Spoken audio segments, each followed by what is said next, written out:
All right, so Leeds United, right? But we're not just doing the usual football talk today. This is about Patrick Bamford. Club legend, but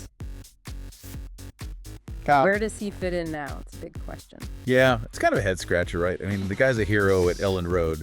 60 goals for Leeds, Premier League, even that England cap, remember that? Oh, yeah. Like Well, the whole city was celebrating. Exactly. Those goals weren't just numbers on a screen either. They meant something. Big moments in Leeds' journey. And now, well, he's barely played this season. It's tough, right? Like, how do you go from that high to, well, to being on the bench? And that's what makes this so interesting, I think. It's not just Bamford, is it? It's any player who's had those amazing moments and now the game's moved on or their role's different. How do you handle that, especially in a league as tough as the Championship? Hang on, rewind a sec. Didn't Fark say something wild recently? Something like Bamford being fit would practically guarantee promotion last season. He did.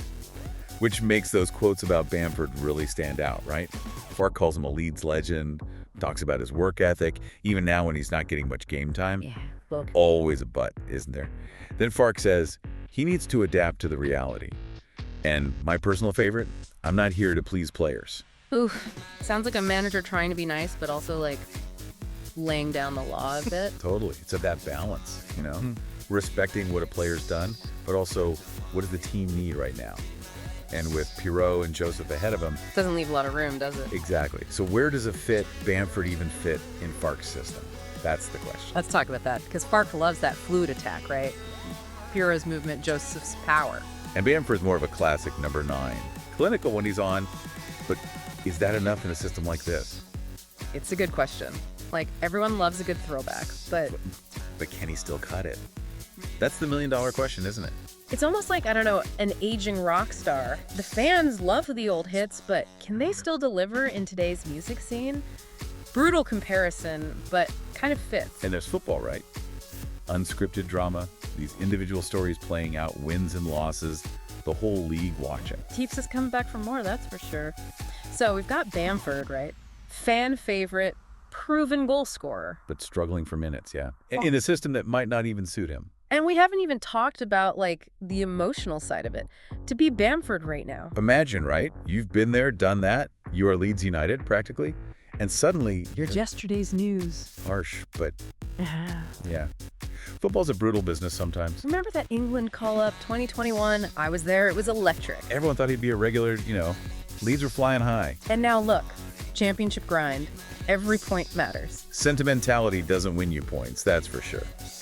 And that's where Fark's got to be ruthless, I think. That whole not here to please players thing. Exactly. He's got to build a winning team, even if it means tough decisions. Big names, club legends. Nobody gets a free pass. Right. So the big question is Bamford part of the plan going forward? Million-dollar question, right? All right. Do you try to sell, bring in someone new, Cash in while you still can. or Yeah. he does have that championship experience? When he's on, he's on. Could be the difference for Leeds, right? Big gamble either way. And let's not forget, he's under contract. He said the right things, wants to fight for his place. Actions speak louder than words, though, every training session. Every time he's on that pitch, people will be watching, analyzing. What's he thinking? Is he staying? Is he going? It's like, Total soap opera, but with higher stakes. and this isn't just about Bamford either. You've got a whole squad. Teammates, right? They see this happening. Can't be easy. No, it's pressure on everyone. Yeah, and in the middle of it all, you've got Bamford, who's a Leeds legend. I mean, if he retired tomorrow. He's already got his name in the history books, that's for sure. Right. But you get the feeling it's not over for him. Not a chance. He's got that drive. You hear Farke talking about it. Bamford's training hard, wants to prove something. But even if he gets back to his best, is there even space for him in this new Leeds? That's what I want to know. It's the question, isn't it? And if there is space, if Bamford finds his form again, does that make Leeds contenders? That's what the fans want to know. A fit.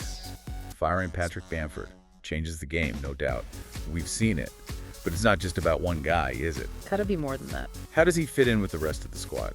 Tactics, the whole vibe in the dressing room. Because a superstar who's not happy, that can be a problem. No bigger problem than someone who's just out of form sometimes. Yeah.